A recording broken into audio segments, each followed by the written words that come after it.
If your Toshiba DX Series All-In-One keeps displaying a blue screen, this tutorial explains proven solutions to diagnose and repair common blue screen of death errors. So while you're performing updates, you're getting an IRQR not less or equal message, K-mode exception not handled, kernel data in page error, a lot of errors pertain to this problem, and we're going to go ahead and jump into what should hopefully be a pretty straightforward process, guys, and we're going to go ahead and jump right into it. So first thing I'd recommend doing would be to actually go ahead and boot to the troubleshooting utility on Windows 11. So if you do a hard power off 3 times in a row, Windows should automatically attempt to launch the startup prepare utility. And if it doesn't find anything, it will give you the option to select advanced settings, in which case it would take you to a screen that looks like this. Now, if it does not take you to a screen that looks like this, or you're unable to get to that, you can also download the Windows 10 Media Creation Utility, or Windows 11. They probably will make a creation utility for Windows 11 at some point. And it doesn't really matter. You can actually run the Windows 10 utility on Windows 11 as far as I'm aware. And you should be able to run the troubleshooting utilities built in within it. So you just would go ahead and download it to an ISO file and then burn it to a DVD or USB. It'd have to be about 4 gigabytes or more. It couldn't be a small USB flash drive, and it couldn't be a CD. It'd have to be a DVD.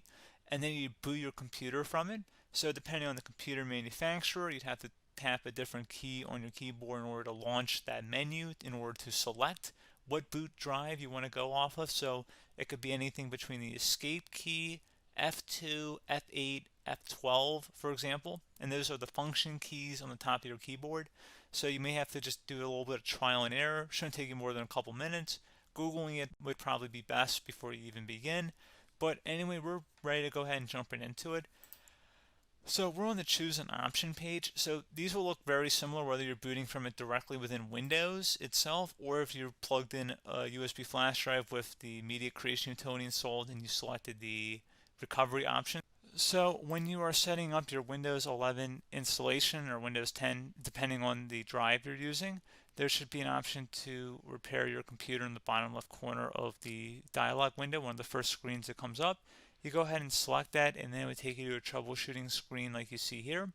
And you want to go ahead and select troubleshoot, reset your PC, or see advanced options. And then there are going to be a whole bunch of options in here that we're going to explore in today's video. The first one, we're going to actually go underneath advanced options and then select startup prepare, fix problems that keep Windows from loading. So go ahead and select that first.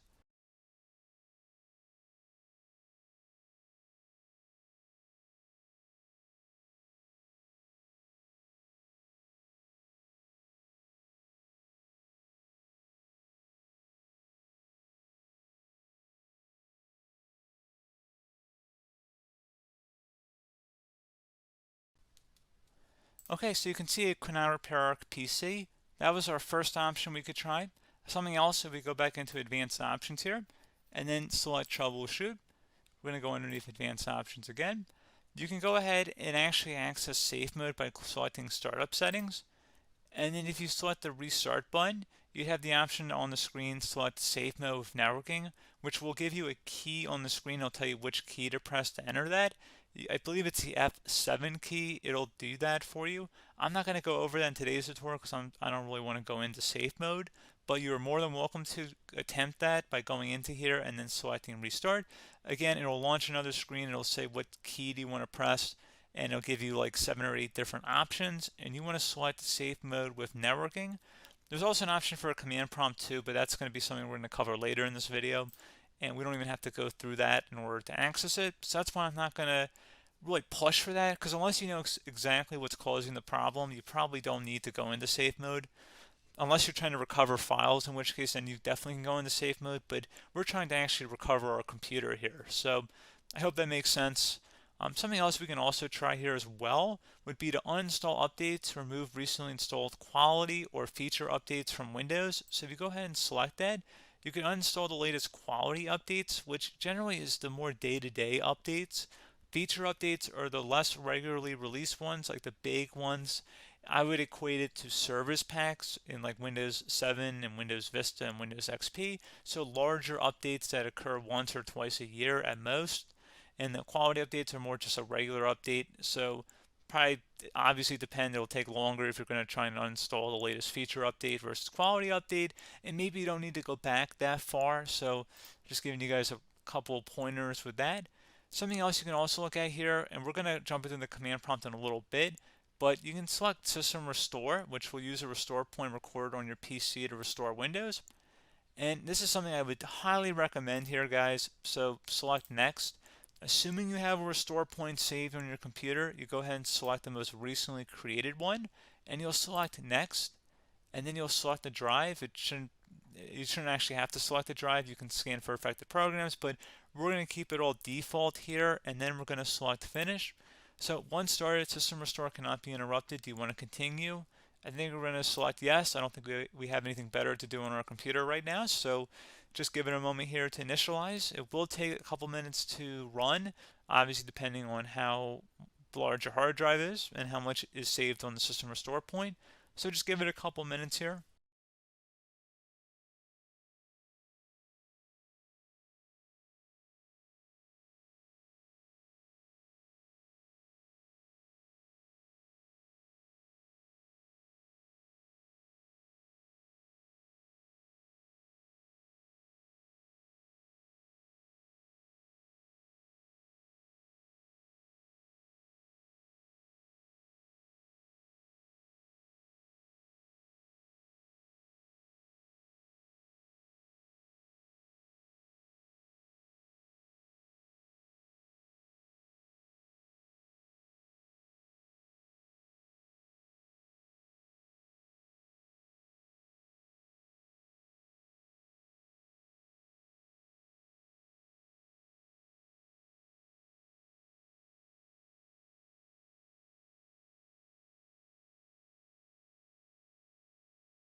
Okay, so you can see System Restore completed successfully. The system has been restored. Your documents have not been affected. Click the Restart button to restart your computer. Go ahead and select Restart.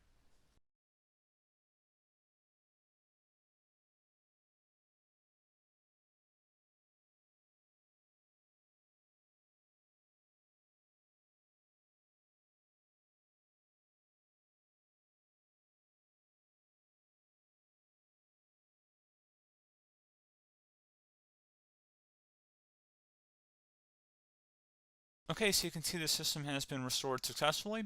We're going to go over a couple different methods in addition to that if that did not work. So I'm just going to pause the video and we're going to start back on the recovery screen that we started with. Okay, so a couple other things we can try here too. If you go back into troubleshoot, you can select reset your PC, let you choose to keep or remove your personal files and then reinstalls Windows.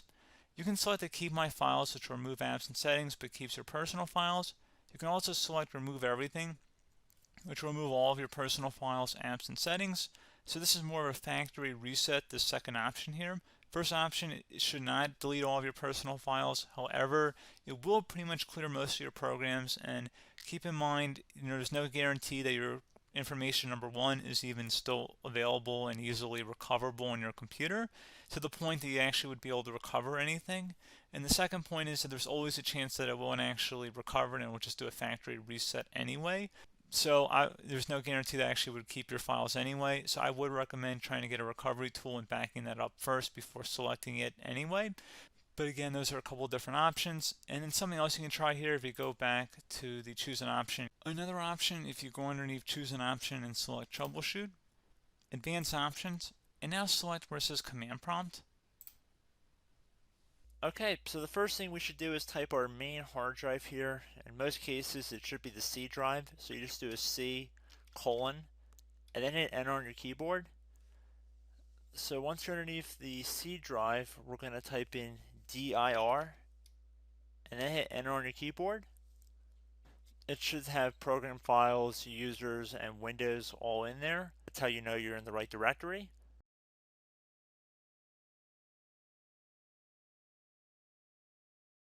In some cases, it might be the D drive as well, so just keep that in mind.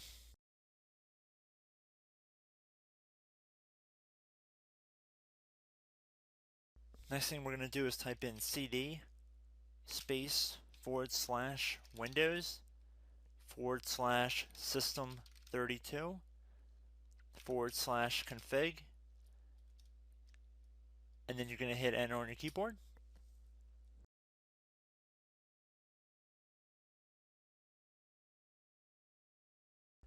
So now you're going to type md space backup. If you've seen other tutorials, it might also say to put down md backup. That's because the backup name is pretty common when you want to back something up. So you can name this whatever you want, doesn't have to be backup. So if you've already made a backup folder in the past, you could do backup 1, for example. So once you're done setting the name you want the backup to be called, hit enter on your keyboard again.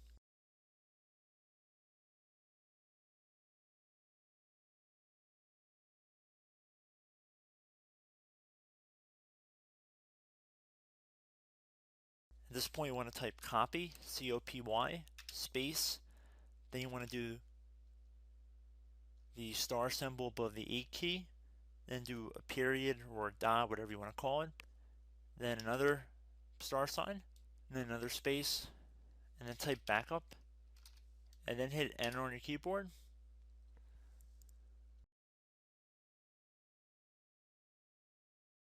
Now you want to type cd reg back, REGBACK, and then hit enter on your keyboard.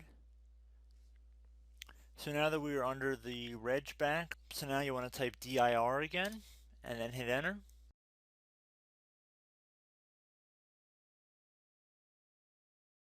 So now at this point we're going to type copy again. So copy, space, star sign, dot, another star sign, space, and then 2 dots.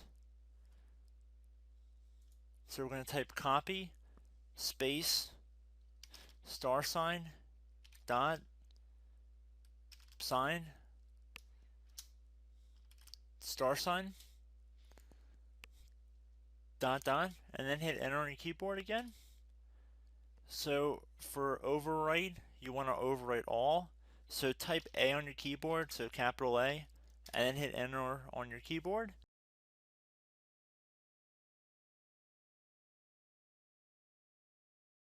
So at this point, you should be good to go. You can close out of the command prompt window, and if you accidentally continue to Windows 10, you should be all set. So I hope one of these 3 or 4 different methods we went through in this tutorial helped you guys out. Again, I'm not sure if you guys heard me earlier, but try to go back into your safe mode if possible and uninstall any programs you know might be conflicting with the Windows startup if you can get into safe mode. So just keep that in mind. Something very simple like that could be blocking up everything. So again, I hope this tutorial helped you guys out, and I will catch you in the next tutorial. Goodbye.